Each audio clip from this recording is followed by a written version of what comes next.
First step, you're going to want to take the correct size motor. We're going to use a small motor for this step.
Verify that your nut is facing in the downward position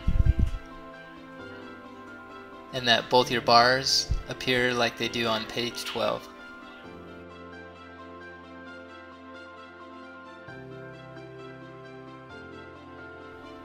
Now we'll take plastic 1007. You're going to want to make sure that the Z-nut inset is facing down. And you're also going to want to make sure that the flat portion of the plastic is facing outward.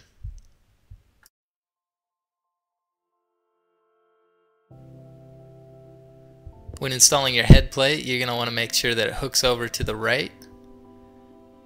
And as you attach your limit switch, you're going to want to make sure that the switch is on the side that contacts the plate.